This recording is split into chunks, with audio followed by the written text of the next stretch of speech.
presentation in it. So Johnny, here is the podium. If you want to use it. Let's just see if Thank I you. Now, how about I just sing you a song and we can get this over with?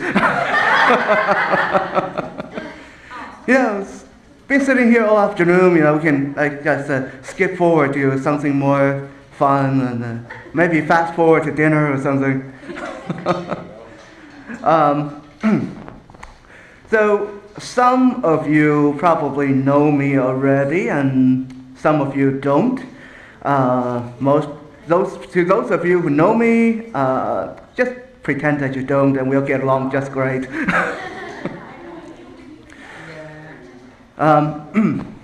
So basically, my name is Johnny Tai. I'm based out of Richmond, and during daytime, I'm an interpersonal and social relations specialist, in which is to say I'm a counselor that specializes in people's relationship within themselves and with their surrounding, with their society. And during the evening, I take off my work clothes, and I'm a fighter, I'm a martial artist, and I teach self-defense.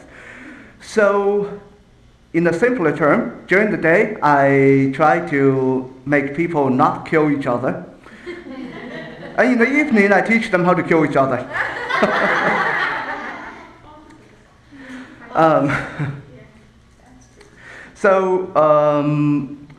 Recently, I've had the misfortune of having my name splashed over 3 or 4 newspapers because of the Tiger Bomb International martial art tournament that I took part in. So I guess today I'm here mainly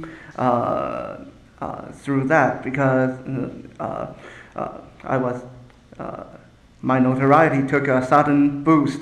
Because, not too many people travel with their own cameraman, so it makes me feel pretty special. So you may wonder why I have my own cameraman with me. It's because aside from my regular 2 jobs, I'm now also the lead actor or subject for a documentary with a Rhino grade production.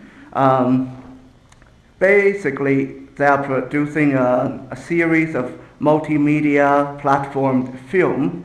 Right now, I think the plan is in the next 2 years, they are going to do 7 biographical films about me, covering different factors of my life. Now, I don't know how I have no idea how they're going to go about and market these films, because usually this is done for someone who's already famous, like Jackie Chan or Bruce Lee, usually someone already dead. So I don't have the confirmation yet, but I think the plan is to somehow get rid of me before they start marketing the film. They have to find a horrendous way to get rid of me, and then the films will sell and they'll keep all the profit. Jose Pierre, UFC, there we go. I'm joking. So, let me talk a little bit about how I first got involved with the whole filming and movie and stuff like that. A couple of years ago, I started experimenting with taking videos of my surroundings using my cell phone. One thing I always felt in my life is that for sighted people, there's this very cool thing that they can use to keep memories alive. Where they go, what they said, who did what, they can take a picture, they can take videos, and 10 years later, 20 years later, they can take it out and show someone, hey, this is what I did 20 years ago. I was in Paris, I was in London, stuff like that. And I always say it's such a regrettable thing that a lot of us who are blind, we don't have such a way to keep the memory alive, other than maybe tape recordings or just in our head. While that is all pretty good, while you can record what's going on, you're not going to be able to show that to your child, your grandchild, that they're not going to have any idea what they're hearing. So I thought, why can't I get a video camera? And my cell phone just happened to have one. So why can't I just turn it on while I'm doing something cool, like martial arts practice or tournaments or different ridiculous ventures that I get into, and see how that goes. And the beginning products were really horrendous. Didn't know what angle to shoot at and stuff like that. And so through comments I get from friends, like, oh, the picture is sideways. So I learned to adjust for that. And then just as I started doing that, I saw this ad by Rhino Production that they wanted volunteers. They wanted visually impaired volunteers to do some kind of documentary. At the time, it was a really rough idea. They didn't really know what they were going to do. They just wanted to talk to some blind volunteers and see what would come of it. So I thought, what the heck, I kind of want to learn more about filming, so it's a good chance for me to talk to some professionals. And so we started talking and exchanging ideas, and next thing I knew, they outfitted me with a pair of sunglasses with high-definition video camera mounted to it. They said, we are interested to go through your daily life, and if you would just film with these rather than with a cell phone. And these will basically, these cameras will see whatever you're facing. And from that, it's basically something I really already wanted to do. So it was like a great opportunity. So I started taking videos like crazy.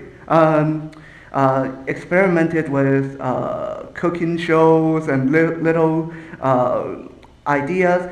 And also some visually impaired people have been asking me, can I produce self-defense videos that are accessible? Because there are a lot of self-defense videos you can get on YouTube nowadays, but most of them, unless you already know what they're about, you have no idea what's going on. So I started experimenting with that and took tons and tons of videos, just every day going to work, after work, recreation, and I even went out of my way to come up with weird video ideas.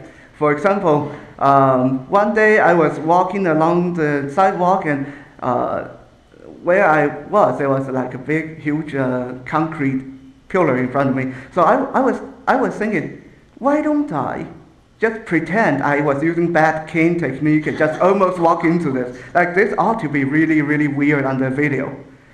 So I just walked at my usual fast speed and almost didn't stop myself in time.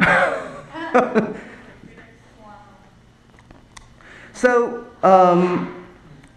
this year, Rhino Production suddenly decided they want to do this documentary solely focused on me, and then they said they started wanting to pay me every month, which is a definite bonus. And like I said to them, when I first signed on, I never thought about I was going to get paid, but I'm not going to say no to it. So the reason I went to this first is a while ago, one of you mentioned that to get a job, you have to go the distance. You have to go above what you want to do. You have to really be enthusiastic. And this pretty much proves that point. So now that's out of the way, I want to go back to the reason that I got invited here, which is to really talk more about my experience with self-defense and teaching martial art, that kind of stuff.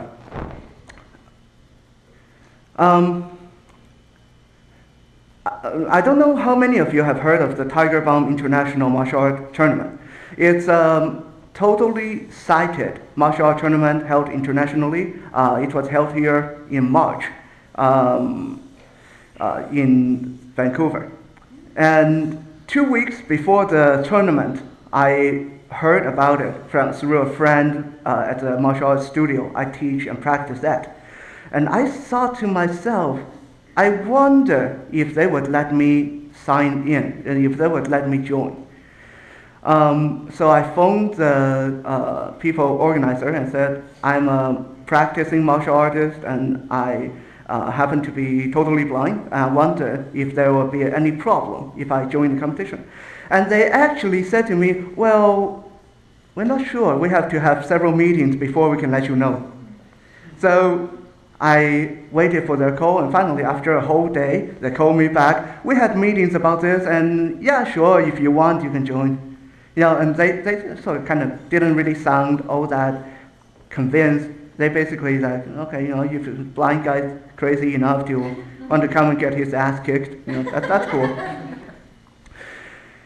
And this comes to one other point, I guess, is sometimes it's understandable when sighted people out there might underestimate us.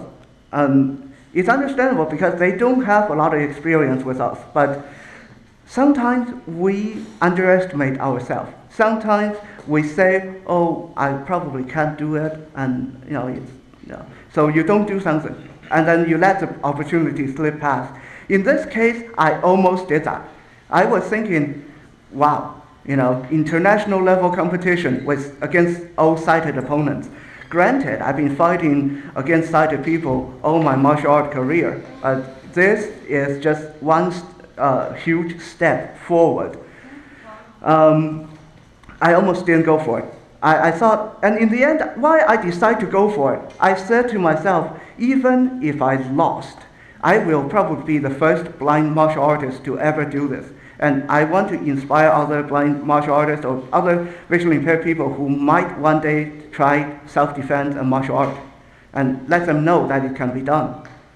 So I went into this with a mindset that I'm probably going to end up in the hospital. Doesn't kill you, only makes you tougher, though. You're willing to accept the risk. Basically, yes. Well, I mean, even during my own practice, injuries happen quite often, so getting hurt is really nothing new. So in this case, you can say I went in with a mindset of a martyr.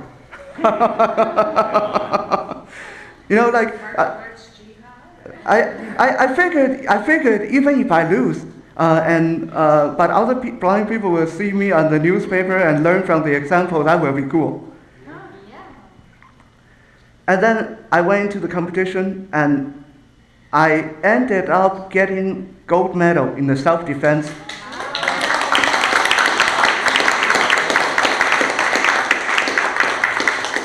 I was very, very surprised, and on top of that, I later found out that my score sheet, I obtained the highest score of all the fighters in the competition.